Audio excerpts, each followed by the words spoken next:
I thought I had it all, until I found out my girlfriend was sleeping with my best friend. I always thought things like this happened to other people. You hear about it in whispered conversations, catch the occasional knowing glance exchanged between friends, but it never felt real, until it happened to me. Megan and I had been together for almost 3 years. In that time, we'd built something I thought was unshakable. She was the one constant in my life, the person who knew me better than anyone else. Or so I thought. The truth hit like a punch to the gut, leaving me breathless and disoriented. It started innocently enough, late-night hangouts with my friend Chris. The three of us were close, always joking around, grabbing drinks, and watching games. Megan was like one of the guys, and I liked that about her. She didn't mind being part of our little crew, and I never saw any harm in it. But then things changed, slowly at first, so subtly that I didn't even notice. Chris started texting Megan more often, inside jokes I wasn't a part of, shared glances I'd catch out of the corner of my eye. I shrugged it off. I trusted both of them, why wouldn't I? Megan was my girlfriend, and Chris was like a brother. There was no reason for alarm, right? But then came the night that shattered it all. It was a Friday, and I'd had a long day at work. I was supposed to meet Megan at my apartment after she'd spent the day running errands. Chris was supposed to swing by later, and we'd all hang out like usual. But when I got home, something was off. Megan's car was parked in front of my building, and I could see a second car, a familiar one. Chris's. My heart sank as I walked up the stairs, trying to convince myself that this was nothing. Maybe they'd just shown up early, hanging out while waiting for me. It didn't make sense for them to be here alone, though. Still, I tried to push the gnawing suspicion down. When I opened the door, everything changed. I heard voices coming from the bedroom, low, hushed, and unmistakably intimate. My legs felt like they were moving through quicksand as I walked toward the sound, each step heavier than the last. The door was cracked open just enough for me to see them. Megan and Chris, tangled in each other, oblivious to my presence. The betrayal felt like a knife twisting in my chest, and for a moment, I couldn't breathe. This wasn't happening. It couldn't be. But there they were, proving that everything I thought I knew was a lie. I didn't know what to do. My first instinct was to burst in, to confront them, to demand answers. But something stopped me. Maybe it was shock, maybe it was the disbelief that this was my life now.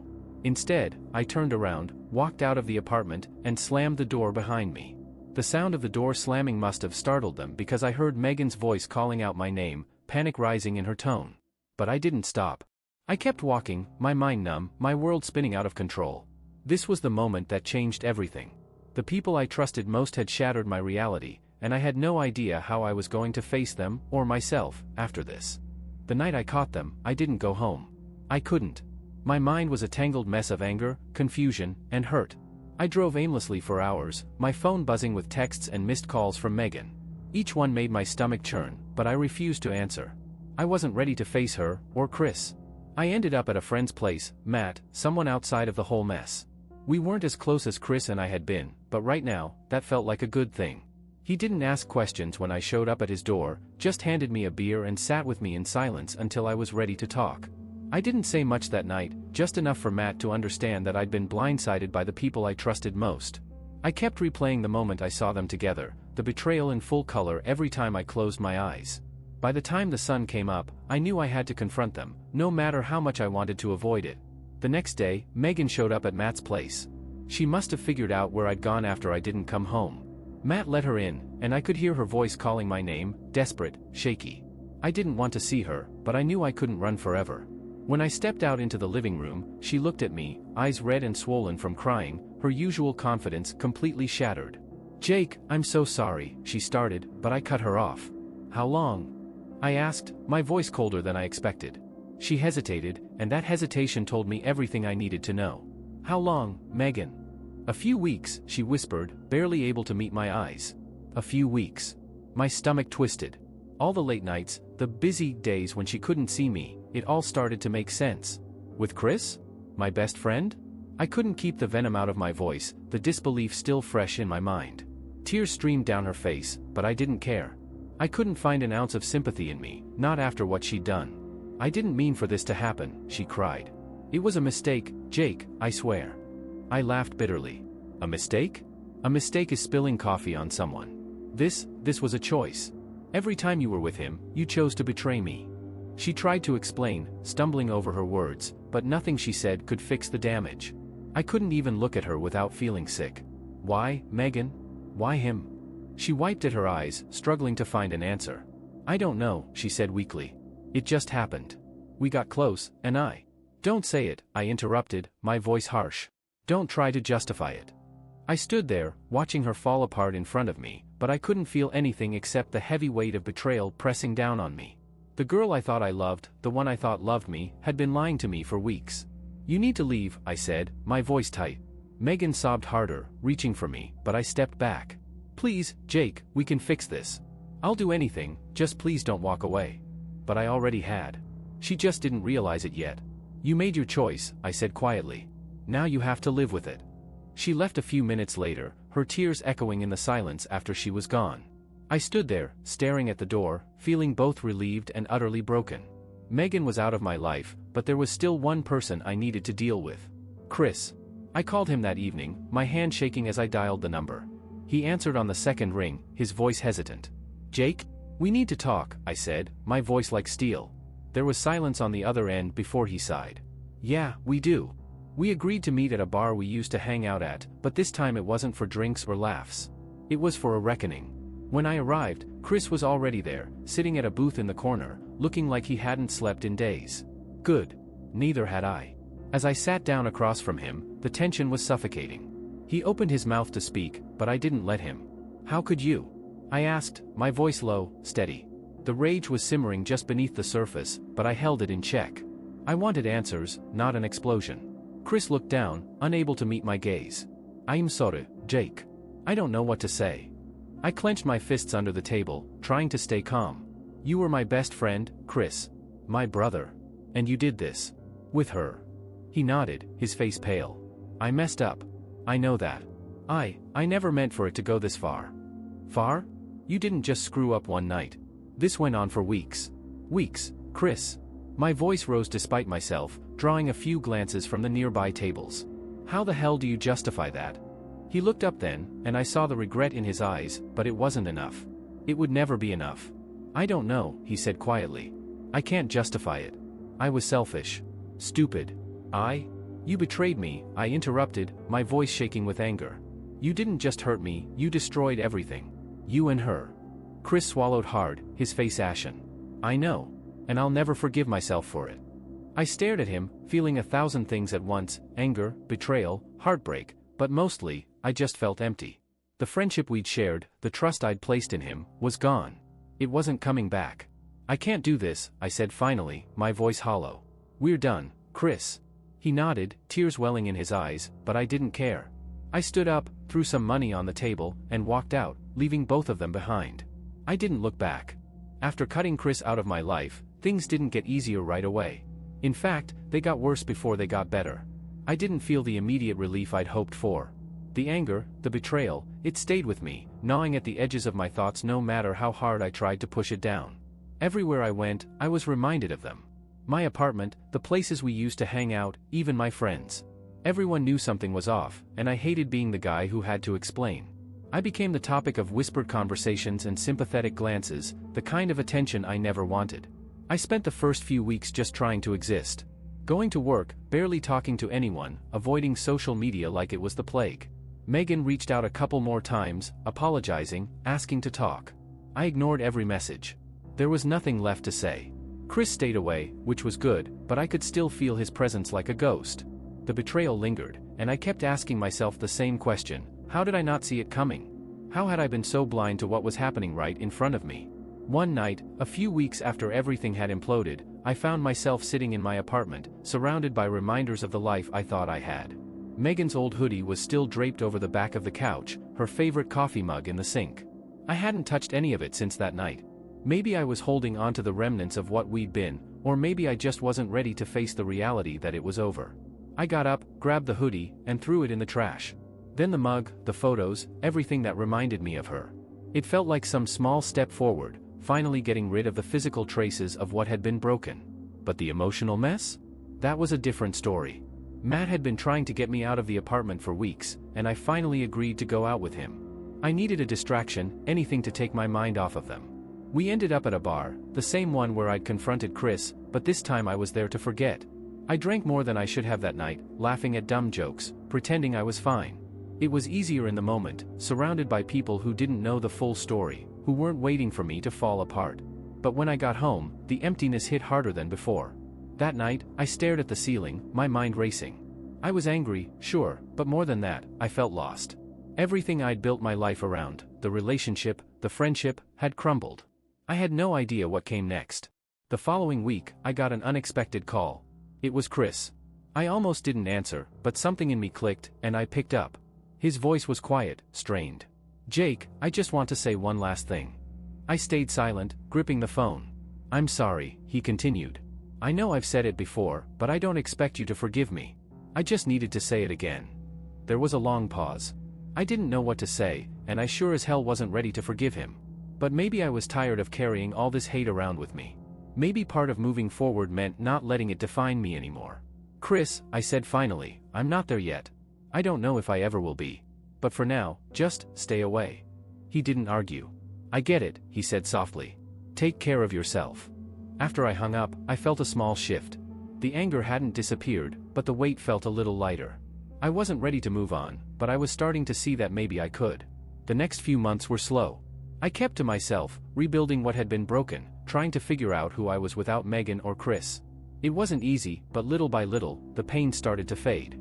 I began focusing on myself, my career, my future. It wasn't until much later that I realized something important: this betrayal didn't define me. I could choose how much power I gave it. And while I wasn't ready to forgive, I was ready to stop letting it consume me.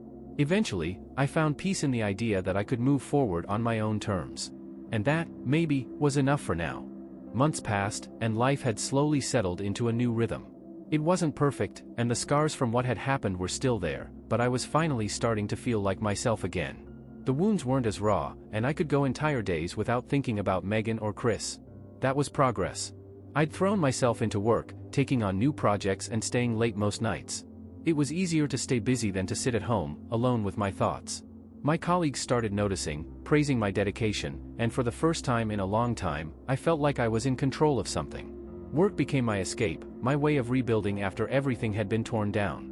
But the personal side of my life? That was still a mess. I didn't go out much, didn't see many people outside of work.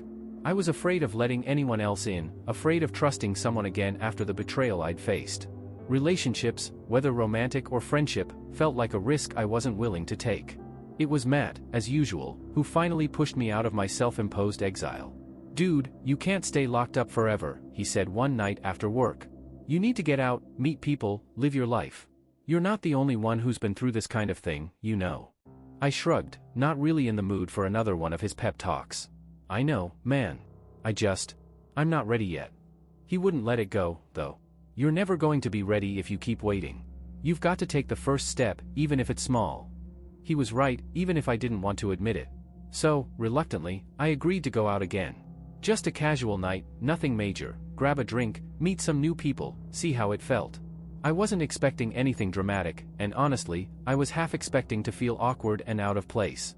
But to my surprise, that night went better than I thought it would. I met a few new people, had some easy conversations, and for the first time in what felt like forever, I didn't feel like the guy with a dark cloud hanging over his head. It felt normal. There was one person in particular who stood out. Her name was Emily, a friend of one of Matt's coworkers.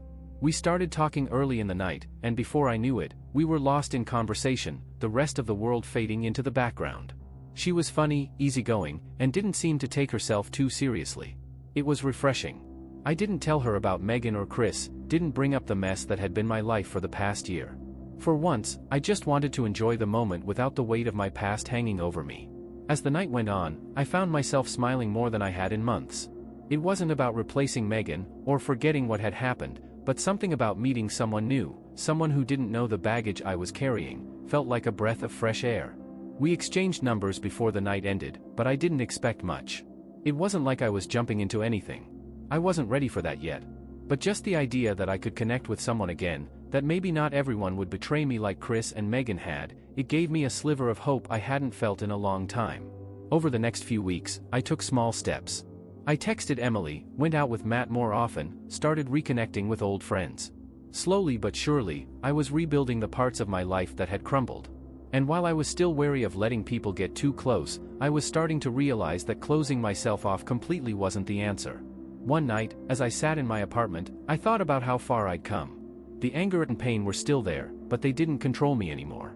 I had taken the first steps toward healing, and even though I had a long way to go, I knew I was finally on the right path. Maybe, just maybe, I could trust again. Maybe I could let people in without the fear of getting hurt. It would take time, but for the first time since that terrible night, I felt like I had a future worth looking forward to. A year had passed since my life had shattered in front of me, and as I sat on my balcony one quiet evening, I found myself reflecting on how far I'd come. The pain of betrayal had dulled, no longer the sharp, all-consuming force it had once been. It was still there, somewhere in the background, but it didn't define me anymore. It didn't control me. I had stayed in touch with Emily, and our friendship had slowly evolved into something more. We weren't rushing anything, both of us had been through our own heartbreaks and were taking things one step at a time.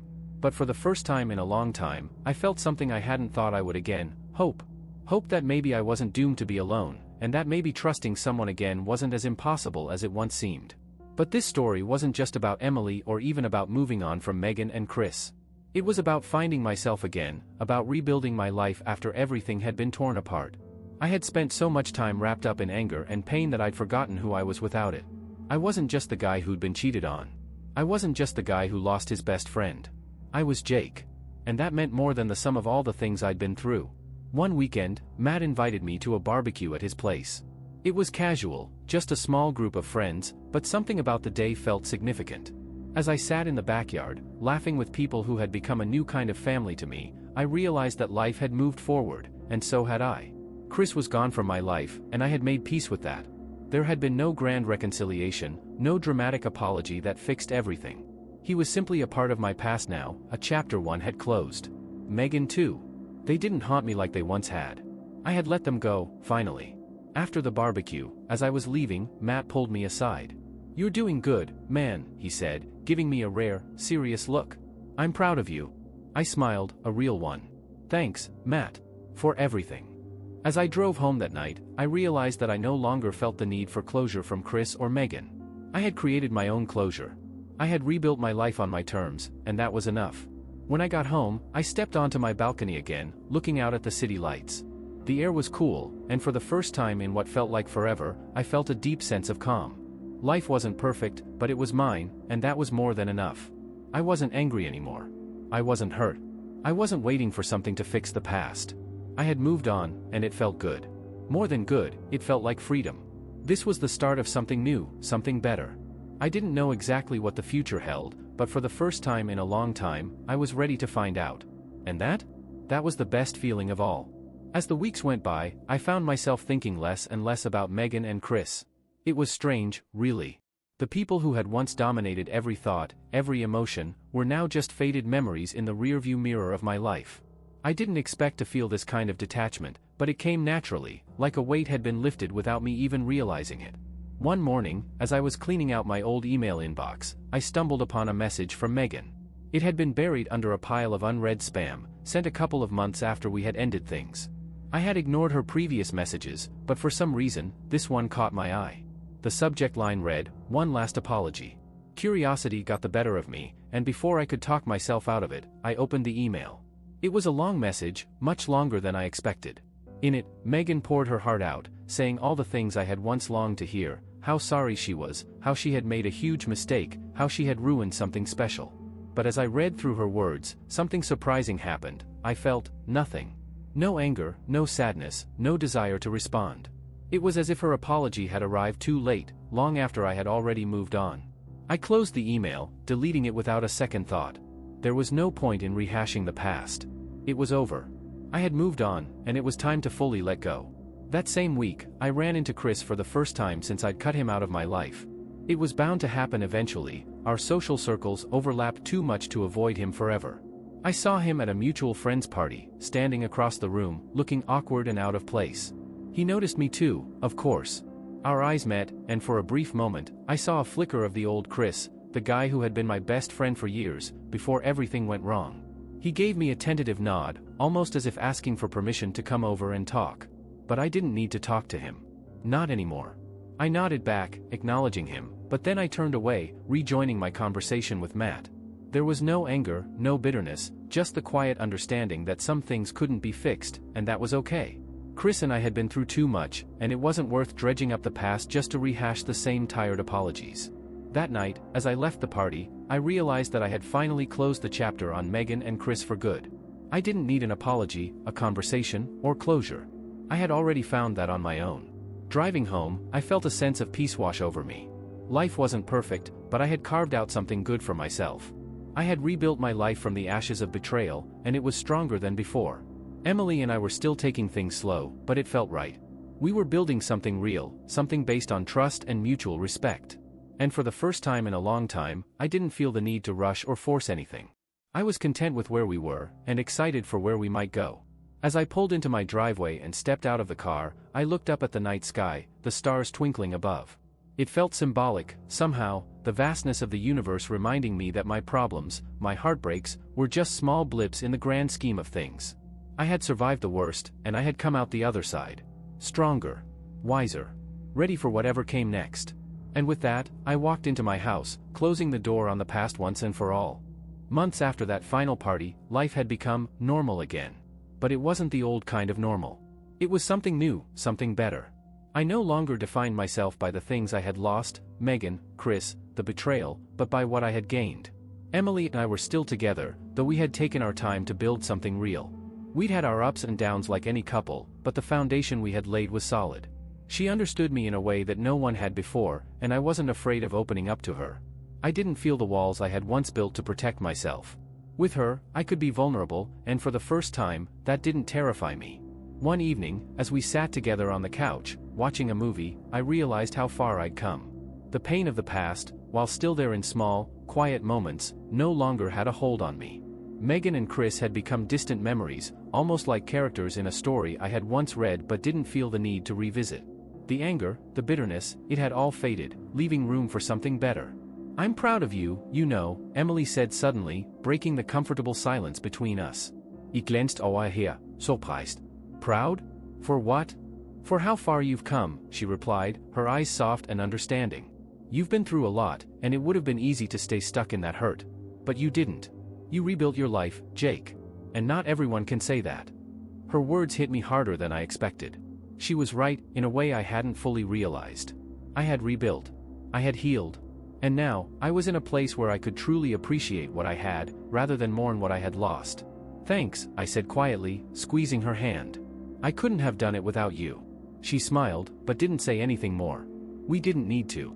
The silence that followed wasn't awkward or tense, it was peaceful, filled with the understanding that we were both exactly where we were supposed to be. A few weeks later, something unexpected happened. I got a call from Chris. It had been almost 2 years since we had last spoken, and hearing his voice on the other end of the line brought back a flood of emotions. But they weren't as intense as I expected. There was no anger, no resentment, just a calm, quiet curiosity about why he was reaching out now, after all this time. "Jake," he began, his voice hesitant. "I know I'm probably the last person you want to hear from, but I've been thinking a lot about everything that happened. And I needed to tell you that I'm sorry. For real this time. I know that doesn't fix anything, but I had to say it." For a moment, I didn't know how to respond. The old me would have hung up, or maybe launched into a tirade about how sorry wasn't enough. But I wasn't that person anymore. "Chris," I said, my voice steady. "I appreciate that. I really do. But I've moved on. We've both moved on. I'm not angry anymore, and I don't hold anything against you. But I think it's best if we just leave it at that." There was a long pause on his end, as if he was processing my words. "Yeah," he finally said. "Yeah, I get that. I wanted you to know." "Thanks for calling," I said simply. "Take care of yourself." And with that, I hung up. I didn't feel the need to dwell on the conversation. It wasn't a dramatic, life-changing moment. It was just another part of the process, one final piece of closure I hadn't even known I needed. As I stood there, phone still in hand, I realized something. The past no longer had any power over me. I had truly moved on, and for the first time, I felt completely free. That night, Emily and I went out for dinner. Nothing fancy, just a quiet place we liked to go to. As we sat there, laughing and talking, I looked across the table at her and felt an overwhelming sense of gratitude. For her, for this new life, for everything I had fought through to get to this point. I had learned something through all of this, that life isn't about the people who hurt you or the things you lose. It's about the people who stay, the things you build, and the person you become in the process. I wasn't just surviving anymore. I was living. And that, more than anything, was the real victory. As the night wore on, I felt at peace.